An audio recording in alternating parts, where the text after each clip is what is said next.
여호와께서 모세에게 말씀하여 이르시되 너는 이스라엘 자손에게 말하여 이르라. 나는 여호와 너희의 하나님이니라.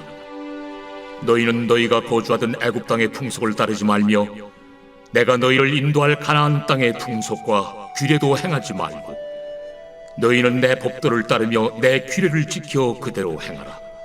나는 너희의 하나님 여호와이니라. 너희는 내 규례와 법도를 지키라. 사람이 이를 행하면 그로 말미암아 살리라. 나는 여호와이니라. 각 사람은 자기의 살부치를 가까이 하여 그의 하체를 범하지 말라. 나는 여호와이니라. 내 어머니의 하체는 곧 내 아버지의 하체이니 너는 범하지 말라. 그는 내 어머니인즉 너는 그의 하체를 범하지 말지니라. 너는 내 아버지의 아내의 하체를 범하지 말라. 이는 내 아버지의 하체니라. 너는 내 자매 곧 내 아버지의 딸이나 내 어머니의 딸이나 집에서나 다른 곳에서 출생하였음을 막론하고 그들의 하체를 범하지 말지니라. 내 손녀나 내 외손녀의 하체를 범하지 말라. 이는 내 하체니라. 내 아버지의 아내가 내 아버지에게 낳은 딸은 내 누이이니 너는 그의 하체를 범하지 말지니라. 너는 내 고모의 하체를 범하지 말라. 그는 내 아버지의 살부치리라. 너는 내 이모의 하체를 범하지 말라. 그는 내 어머니의 살부치니라. 너는 내 아버지 형제의 아내를 가까이 하여 그의 하체를 범하지 말라. 그는 내 숙모니라. 너는 내 며느리의 하체를 범하지 말라. 그는 내 아들의 아내이니 그의 하체를 범하지 말지니라. 너는 내 형제의 아내의 하체를 범하지 말라. 이는 내 형제의 하체니라. 너는 여인과 그 여인의 딸의 하체를 아울러 범하지 말며 또 그 여인의 손녀나 외손녀를 아울러 데려다가 그의 하체를 범하지 말라. 그들은 그의 살부치이니 이는 악행이니라. 너는 아내가 생존할 동안에 그의 자매를 데려다가 그의 하체를 범하여 그로 질투하게 하지 말지니라. 오늘 말씀은 레위기 18장 나는 너희의 하나님이니라 라는 제목의 말씀입니다. 오늘 하루도 정말 주님의 말씀과 함께 동행함으로 새 생명을 얻는 우리 공동체가 되시기를 바랍니다. 주님의 말씀을 살아 운동력이 있어 좌우의 어떤 날쌘 검보다도 예리하다라고 했습니다. 믿으십니까? 네, 아멘. 그 말씀에 능력이 있는 줄을 믿습니다. 오늘도 우리를 살리시는 줄을 믿습니다. 함께 레위기 말씀 계속 보고 있는데 레위기 16장, 지난 16장에서는 대속죄일에 대한 말씀이 나왔었습니다. 대속죄일은 대제사장이 1년에 한 번 지성소까지 들어가서 그 짐승의 피를 뿌리며 모든 자신의 죄를 비롯한 모든 백성들의 죄까지도 하나님 앞에 고함으로 모든 죄의 용서를 받는 그런 1년에 한 번 있는 큰 절기였습니다. 또한 17장에서는 하나님이 피 흘리는 것에 대해서 말씀하시며 너희가 사사로이 너희만을 위하여 또한 우상의 것을 따르는 그런 행위로 피를 흘려서는 안 된다. 또한 피는 곧 생명이니 피째 먹는 것을 금하여야 될 것에 대해서 말씀을 하였습니다. 그리고 오늘 이제 18장에 이르러서는 하나님이 이제 너희가 일상 가운데 삶을 살면서 어떻게 생활을 해야 될 것인가, 일상에 너희가 따라야 될 것과 따르지 말아야 될 것을 분리시켜 주시며 또한 그것에 대한 세세한 이해들을 들어주신 것을 보게 됩니다. 오늘 말씀에서는 그래서 너희가 첫 번째 단락에서는 따르지 말아야 될 것이 무엇인가를 말씀해 주시고 두 번째에는 너희가 반대로 이제 따르고 지켜야 할 것이 무엇인가를 알려주시며 그 구체적인 예 중에 하나로서 이제 근친 상간에 대한 것들에 대해서 말씀하시는 것을 보게 됩니다. 오늘 말씀이 이렇게 시작합니다. 여호와께서 모세에게 말씀하여 이르시되, 뭔가 새로운 것들을 말씀하실 때 늘 이런 식으로 레위기는 말씀이 이어집니다. 여호와께서 모세에게 말씀하여 이르시되, 혹은 모세와 아론에게 말씀하여 이르시되, 이런 식으로 말씀해 주신 걸 보게 되죠. 너는 이스라엘 자손에게 말하여 이르라. 하나님이 모세에게 너는 이제 가서 내 백성 이스라엘 자손에게 이렇게 말해라. 어떻게 말하느냐를 보니 먼저 하나님께서는 이르라 나는 여호와 너희의 하나님이니라. 오늘 말씀의 시작이 참 무겁게 시작하고 있는 것을 봅니다. 또한 하나님의 어떤 중요한 것을 전달하고자 하는 의도가 이 표현 가운데도 드러나는 것을 보게 되죠. 그냥 하신 말씀을 바로 말씀하시지 않고 이르라 그들에게 이르기를 먼저는 뭘 이르냐 나는 여호와 너희의 하나님임을 그들에게 말하라입니다. 그들은 수없이 이런 말을 들었을 것입니다. 출애굽기 때부터 시작해서 하나님이 모세를 보낼 때 그때부터 누가 너를 보냈느냐라고 할 때에 너는 그 여호와 하나님이 스스로 있는 자가 보냈다라고 그들에게 말해야 된다라고 말씀했습니다. 처음 듣는 말씀이 결코 아닐 것이다 라는 것이죠. 근데 또 새삼스레 오늘 또 왜 나는 여호와 너희 하나님이다 라고 이르라고 하셨을까? 그것은 우리는 참 잘 잊어버립니다. 인생인지라 죄인인지라 잠시 순간적으로 잊어버립니다. 방금 있던 일도 또 잊어버립니다. 참 이게 쓸데없는 것들을 잘 잊어버리면 참 좋겠지만 기억하고 싶지 않은 것들을 잊으면 참 좋겠지만 너무나 중요한 이 땅을 살아가면서 우리가 꼭 잊지 말고 기억해야 할 그 사실을 잊어버리더라. 그 진리를 잃어버리더라 라는 것입니다. 그것은 내가 너희의 여호와 하나님임이라. 이것입니다. 우리는 믿음 생활을 한다, 신앙을 가지고 있다라고 하면서 이 기본적인 내가 너희의 하나님 여호와입니다. 하나님이 나의 여호와 되심을 얼마나 내 삶 가운데 삶을 통하여 증거를 하고 있습니까? 내 삶에는 하나님이 여호와 하나님인 것처럼 살고 있느냐라는 것입니다. 이것은 하나님이 우리와의 가운데서 어떤 관계를 맺고 있으신가를 다시 한번 확실하게 확인을 시켜주시는 것입니다. 내가 너희 하나님 여호와이다.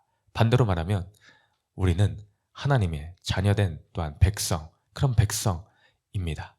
하나님을 주인 삼은 백성이 우리의 신분이다. 우리의 정확한 정체성이다. 내가 서 있는 자리이다. 매일의 삶이 그 위에 분명하게 서 있어야 됨을 하나님은 이 한마디의 말로 확실히 먼저 새겨주시는 것입니다. 우리의 삶이 내 하나님 여호와로 내가 삽니다. 이 고백이 날마다 있어야 될 줄을 믿습니다. 그 뒤로 하나님이 말씀하시는 것이 무엇인가?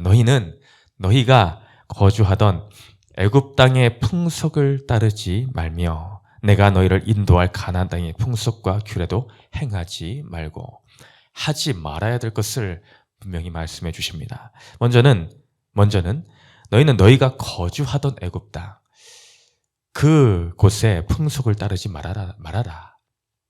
하나님은 출애굽기를 통하여 하나님께서 그들을 세상 그 애굽 가운데서 종노릇하던 자들, 더 나아가 그 애굽의 모든 풍속들, 그들이 따르던 것들, 특히 우상 숭배함으로 나오는 그 모든 것들, 그것을 따르지 말라라고 하였습니다.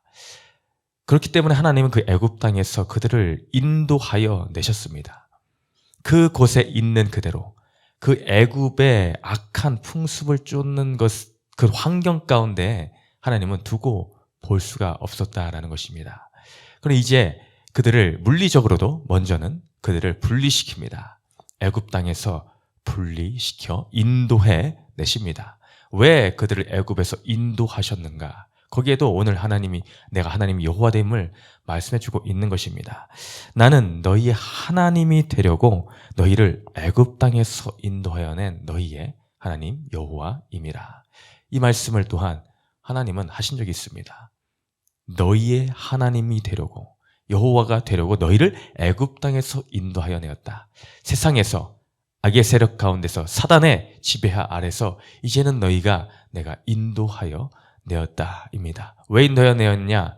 내가 너희 하나님이 되기 위해, 주인이 되기 위해 인도하였다라는 것입니다. 그 애굽 땅의 풍속의 대표성이 그 우상 숭배라고 하였는데 그 우상 중에 가장 대표적인 것이 그 숫 염소를 분별함 없이 섬기는 것, 음란하게 섬기는 것이 있었습니다. 온갖 성적인 타락이 그 종교 행위에 있었다라는 것입니다. 성적인 문란함이 같이 동반되어 되었다는 것이죠.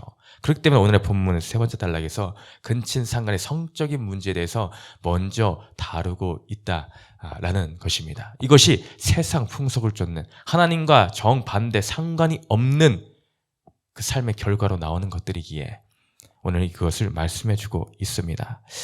이제는 너희가 애굽에서 떠난 존재들이 되었다. 너의 정체성은 애굽의 세상에 있는 것이 아니다. 그 뜻을 따르는 자들로 살아서는 안 되기에 거기서 떠나 너희를 인도하여 불러내었다. 먼저는 이것입니다. 또한 이어지는 것이 그 다음에 애굽 땅의 풍속을 따르지 말며 또 하나 행하지 말아야 될 것은 내가 너희를 인도할 가나안 땅의 풍속과 규례도 행하지 말라 하십니다. 네, 하나님이 먼저는 애굽 땅에서 불러내었습니다. 너희가 원래 있었던 애굽 땅의 풍속을 따르지 말아야 되는데 이제 너희가 내가 인도하여 들어갈 가나안 땅으로 너희를 인도하여 드릴 텐데 애굽 땅뿐만이 아니라 이제 너희가 장차 거하게 될 가나안 땅의 풍속 또한 따르지 말아야 된다.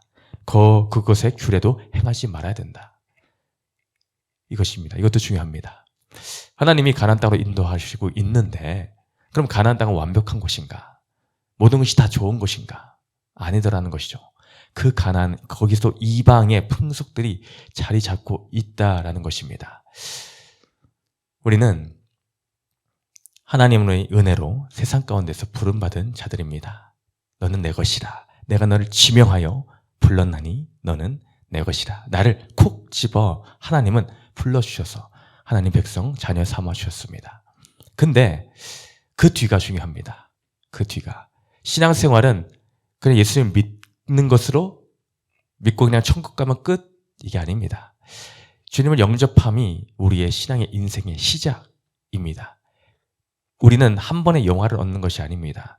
영광에 이르기까지 성화의 과정이 있습니다. 내가 부름을 받은 것, 부름을 받았습니다. 이제 광야의 생활이 시작되고 이제 그 성화의 생활이 시작이 되는데 그 가운데에 이제는 내가 세상 애굽에서 떠나 하나님을 따르며 가는 삶이 시작이 되었는데 그 가운데서 내 마음에 날마다 무엇으로 채우고 가느냐가 문제입니다.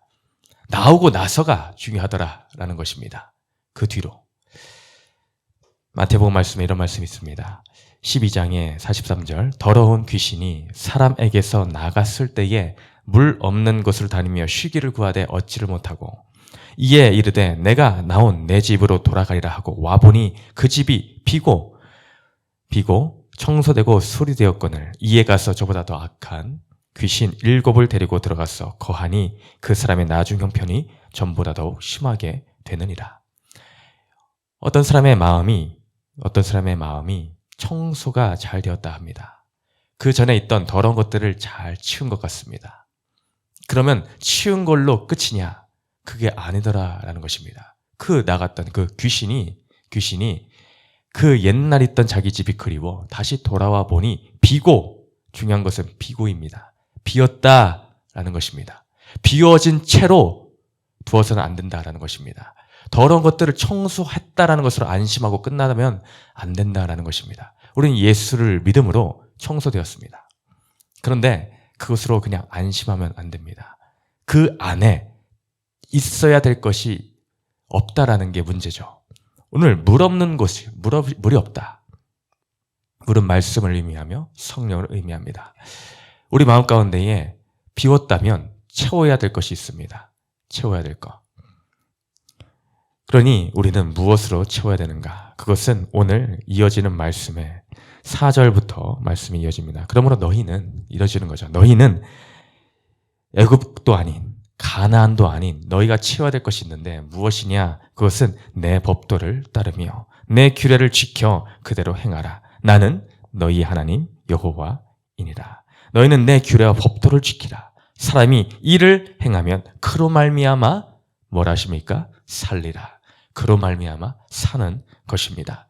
너희가 이 땅 저 땅 세상의 것들로 다시 돌아가서도 안 되고 가나안으로 돌아가서 너희가 또 애굽에서 보았던 그런 익숙한 환경이 펼쳐질 수 있는데 이방신을 섬기는 그런 환경이 어처구니 없는 환경이 펼쳐질 수 있는데 하나님이 가나안 땅으로 인도하셨으니 이곳에 있는 모든 것을 좋겠지, 괜찮겠지, 그것이 아니라 너희는 이 땅 저 땅 세상에 눈에 보이는 것들로 채우는 것이 아닌 너희는 하나님으로 채워봐야 된다. 나의 규례와 법도 내 말씀을 지켜 따르는 이 새로운 언약에 기초하여 너희는 살아가야 된다라는 것을 말씀해주고 계십니다. 내 안에 있는 죄의 습성은 무엇입니까? 여전히 끊어내지 못하고 또다시 내가 애굽에서 보았던 옛날의 구습, 그것을 따라 가나안 땅에 들어가서도 또한 그것을 잊지 못하고 다시 지키려 하는 그런 모습들이 무엇입니까? 로마서 8장 5절 이하에 이런 말씀이 있습니다. 육신을 따르는 자는 육신의 일을, 영을 따르는 자는 영의 일을 생각하나니 육신의 생각은 사망이요 영의 생각은 생명과 평안이니라. 육신의 생각은 하나님과 원수가 되나니 이는 하나님의 법에 굴복하지 아니할 뿐만 아니라 할 수도 없음이라. 육신에 있는 자들은 하나님을 기쁘시게 할 수 없느니라. 우리가 믿음 생활을 하며 여전히 육신을 따르는 자의 삶을 살고 있지는 않습니까? 분명히 말씀하십니다. 육신의 생각은 사망이다. 육신의 것을 따르는 것은 우리에게 죽음을 다시 불러다 줄 수밖에 없습니다. 그러나 하나님이 주시는 것을 따르는 삶, 영의 생각은 생명과 평안이니라. 오늘도 나는 너희의 하나님이 되리라 라는 이 말씀을 날마다 우리의 삶 가운데에 기초로 삼아 주님, 나의 인생이 육신을 다시 세상의 구습을 쫓아 돌아가는 어리석은 인생이 아닌 나의 생명을 어떻게 하나님이 살리셨는데 어떻게 날 여기까지 인도해 주셨는데 그 하나님의 은혜와 사랑에 충만하여서 오늘도 내가 이전 것을 버려버리고 옛 것을 버리고 내가 또 생명 주시는 하나님의 말씀의 언약 가운데 거하는 삶이 되기를 원합니다. 결단으로 나아가는 우리 세계비전 공동체가 되시기를 축원드립니다. 첫 번째 질문 함께 읽고 마치겠습니다. 내가 여전히 따르고 있는 세상 풍속이나 가치관은 무엇입니까? 내 정체성은 하나님께 있습니까? 다른 데 있습니까? 아멘.